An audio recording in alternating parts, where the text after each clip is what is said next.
యోహాను సువార్త 3:16 దేవుడు లోకమును ఎంతో ప్రేమించాడు, కాగా తన అద్వితీయ కుమారునిగా పుట్టిన వాని యందు మరి విశ్వసించు ప్రతివాడు నిత్య జీవం పొందినట్లుగా ఆయనను అనుగ్రహించాడు అని అక్కడ సారాంశం. అదొక సారాంశం ఏంటంటే దేవుడు లోకమును ఎంతో ప్రేమించాడు. దేవుడు ఏం చేశాడంట? దేవుడు లోకమును ఎంతో ప్రేమించాడు. లోకం అనగా ఏంటంట? లోకము అనేది మనంతా లోకాన్ని ప్రేమించాడు కదండి, నన్ను ప్రేమించలేదు కదా అని మనం అనుకోవచ్చు. కనుక లోకం అనగా ఎవరు? మనుషులే. లోకం అనగా మనుషులు. గురజాడ అప్పారావు గారు ఏమన్నారు? దేశం అంటే మట్టి కాదు, దేశం అంటే మనుషులే అన్నాడు. దేశం అనగానే మట్టి కదా అని కాదు, దేశం అంటే మనుషులు, లోకం అంటే మనుషులు అనగా మానవ జాతిని దేవుడు ప్రేమించాడు. కాబట్టి తన కుమారుని లోకానికి, లోక ప్రజలకు ఆయన ఇచ్చేశాడు. గతించిన సంవత్సరంలో నేను ఒక పాంప్లెట్ కొట్టించాను. అందులో ఏమి రాశానంటే క్రిస్మస్ సందర్భంగా దేవుని కానుక మనుషుల వేడుక అని పెట్టాను. దేవుడు కానుకగా తన కుమారుని లోకానికి ఇచ్చాడు. కాబట్టి తను నమ్మిన భక్తులు దాన్ని ఏం చేస్తారంటే వేడుకగా చేసుకుంటున్నారు. క్రిస్మస్ అంటే తన అర్థం ఏంటంటే, చాలా మంది క్రిస్మస్ అనే దానికి అర్థం తెలియకుండా వ్యర్థంగా ఆరాధించే వాళ్ళు చాలా మంది, ప్రవర్తించే వాళ్ళు, పండగ చేసుకునే వాళ్ళు చాలా మంది ఉండును కాక ఈ రోజుల్లో ఉన్నారు. కానీ ఒకటి మాత్రం వాస్తవం, క్రిస్మస్ అంటే ఏంటంటే ఇవ్వటం. దేవునికి స్తోత్రం. క్రిస్మస్ అంటే ఇవ్వటం.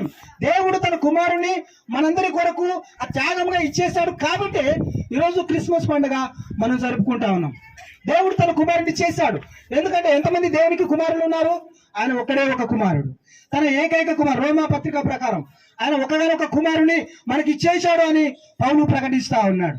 అంటే తనకు ఉన్న ఒక్కగానొక కుమారుని దేవుడు మనందరి కొరకు ఇచ్చేసినప్పుడు మనము దేవుని కొరకు మన హృదయాలను, మన జీవితాలను, మనకున్న వాటిని ఎందుకు ఇవ్వలేకపోతున్నాం అనేది ఈరోజు మనం వేసుకోవాల్సిన ప్రశ్న. దేవుడు తన ఒక్కగానొక కుమారుని, సరే ఇద్దరు ముగ్గురు కుమారులు ఉన్నారు అంటే ఒకటి పైన ఇంకోటి ఉంటారు అనుకోవచ్చు. మీరు ఇస్తారా? ఎవరైనా ఒకే ఒక్క కుమారుని మీరు ఇవ్వాలంటే ఎంత ఆలోచన చేస్తారు? అమ్మో ఒక్కడే కొడుకండి అని, అమ్మో ఒక్కడే కొడుకు, మళ్ళీ వంశోద్ధారకుడు, మళ్ళీ ఆ ఒక్క కొడుకు కావాలి కదండి అని ఆలోచించే వాళ్ళు చాలా మంది ఉన్నారు పేదలు బిడ్డ. కానీ దేవుడు తనకున్న ఒకే ఒక్క సంతానం, తనకున్న ఒకే ఒక్క కుమారుని ఈ లోకము కొరకు, లోక కళ్యాణము కొరకు ఆయన ఇచ్చివేసినట్టుగా దేవుని వాక్యం సెలవిస్తా ఉంది. క్రిస్మస్ అంటే ఏంటంటే మనం ఇవ్వటం. క్రిస్మస్ అంటే దేవుడు మనం ప్రేమతో ఇతరులకు ఇవ్వడం అనేది నేర్పిస్తా ఉంది క్రిస్మస్. నువ్వు దేవునికి ఏమి ఇస్తున్నావు? దేవునికి ఏమి ఇవ్వాలి? చాలా మంది అంటారు దేవుడు నాకేమి ఇచ్చాడండి అంటారు. దేవుడు నీకు ఇచ్చిన దేవుని కుమారుని, తన కుమారుని నీకు ఇచ్చేశాడు, తన ప్రేమ నీకు ఇచ్చాడు, తనకు కావలసిన సమస్తము నీకు ఇచ్చాడు. ఉచితంగా అనుగ్రహించిన వరాలు ఎన్నో ఉన్నాయి బైబిల్లో. వర్షానికి నువ్వు డబ్బు కట్టట్లా, చాలా వాటికి నువ్వు డబ్బు కట్టకుండా, గాలికి నువ్వు డబ్బు కట్టట్లా, అన్నిటికీ దేవుడు అనుగ్రహించే ఉచిత వరాలు మానవ జాతికి అనేకం ఉన్నాయని దేవుని వాక్యం సెలవిస్తా ఉంది. రక్షణ ఉచితంగా ఇచ్చాడు దేవుడు, దానికి మేము వెలపెట్టి చెల్లించాల్సిన అవసరం లేదు. ఉచితంగా ఇచ్చినవి ఉన్నాయి, వాటిని బట్టి దేవునికి మనము కృతజ్ఞతాస్తుతులు చెల్లించాలి. అలాగే మనము దేవునికి ఏమి ఇవ్వాలో ఆలోచన చేసి అవి ఇచ్చినప్పుడు దేవుడు మనల్ని దీవిస్తాడు ప్రియదేవుని బిడ్డ. అందుకని క్రిస్మస్ అంటే ఇవ్వడం అని మనం తెలియజేస్తాం. క్రిస్మస్ అంటే ఇవ్వడం. మనం దేవునికి మన హృదయాన్ని ఇవ్వాలి, మన సమయాన్ని ఇవ్వాలి, మన బలాన్ని ఇవ్వాలి, మన కలిగిన వాటిని ఇవ్వాలి దేవునికి. మనం ఇచ్చినప్పుడు దేవుడు సంతోషిస్తాడు. అది మనం దేవునికి మనం ఇచ్చిన కృతజ్ఞత కానుక. రెండవదిగా క్రిస్మస్ అంటే ఏంటి అసలు? క్రిస్మస్ అంటే ఏంటంటే క్రీస్తు పుట్టినప్పుడు దేవదూతలందరూ కూడా స్తోత్రములు చేసి ఆరాధన చేశారు. ఆ యొక్క క్రిస్మస్ అంటే ఆరాధన. చెప్పండి ఒకసారి అందరూ, క్రిస్మస్ అంటే ఆరాధన. క్రిస్మస్ అంటే ఆరాధన. చాలా మంది క్రిస్మస్ అనే పదం తప్పుగా రాస్తారు. వాస్తవానికి క్రిస్మస్ అనే పదము వాడకూడదు. క్రైస్ట్ మాస్ అంటారు. క్రైస్ట్ మాస్ అంటే క్రైస్ట్ మాస్ అనగా లాటిన్ భాషలో ఆరాధన అని అర్థం. ఆర్సిఎం సహోదరులు ఉన్నారు ఇక్కడ కొంతమంది, వాళ్ళకి తెలుసు మాస్ అంటే ఆరాధన అనే విషయం తెలుసు.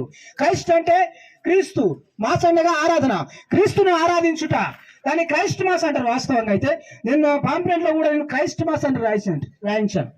ఎందుకంటే క్రిస్మస్ అనే పదం కాదు, కొంతమంది ఇంకా దారుణంగా ఎక్స్మాస్ అని రాస్తారు.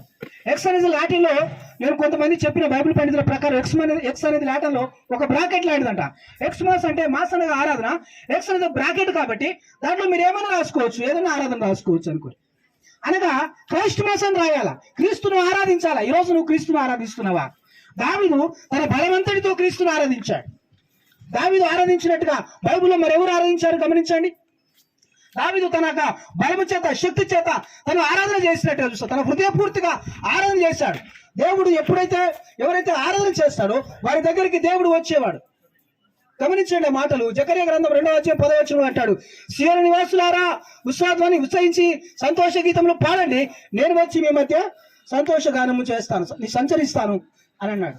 అని కాబట్టి ఆ యొక్క క్రిస్మస్ అనగా అర్థం ఏంటంటే క్రీస్తును ఆరాధించుట. చాలా మంది కొంతమంది తప్పుగా నిన్న ఒక సోషల్ మీడియాలో చూశాను, క్రీస్తు జయంతి శుభాకాంక్షలు అని రాశారు. అది చాలా పొరపాటు. అది జయంతి అనగా మనందరికీ తెలుసు, జయంతి అనగా చనిపోయిన వ్యక్తి పుట్టినరోజు వచ్చినప్పుడు జయంతి అంటారు. ఉదాహరణకి గాంధీ జయంతి, ఆయన చనిపోయాడు, ఆయన పుట్టినరోజు వచ్చినప్పుడు మనం ఏం రాస్తామంటే గాంధీ జయంతి శుభాకాంక్షలు రాస్తాం. చాలా మంది అనుకుంటున్నారు, నేను చాలా చోట్ల చూశాను, బ్యానర్లు కూడా చూశాను, సోషల్ మీడియాలో ఫేస్బుక్లో కూడా చూశాను, క్రీస్తు జయంతి శుభాకాంక్షలు, క్రీస్తు జయంతి ఆరాధన పెట్టారు. తప్పండి. క్రీస్తు చనిపోయిన వ్యక్తి కాదు, ఆయన సజీవుడైన వ్యక్తి. ఆయన మనందరి కొరకు ఆయన సజీవుడిగా ఉన్నాడు. ఆయన సమాధి నుండి తిరిగి లేచి 3వ దినాన సమాధి నుండి తిరిగి లేచి ఈ రోజు మనందరి దృష్టిలో సజీవుడిగా ఉన్నాడు. ఆయన ఎక్కడైతే 2-3 నా నామంలో కూడి పెట్టారో వారి మధ్య నేను ఖచ్చితంగా ఉండాలని వాగ్దానం చేసిన దేవుడు ఆయన.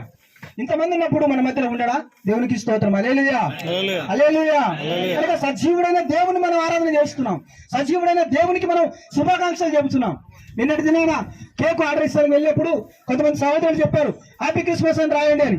నేను పోయిన సంవత్సరం, నేను ఇప్పుడు కాదు, గత 5-6 నేను పాస్టర్గా ఉన్నప్పటి నుంచి కూడా ఒకటే రాస్తున్నా, happy Christmas, happy birthday to Jesus అని రాస్తాను నేను.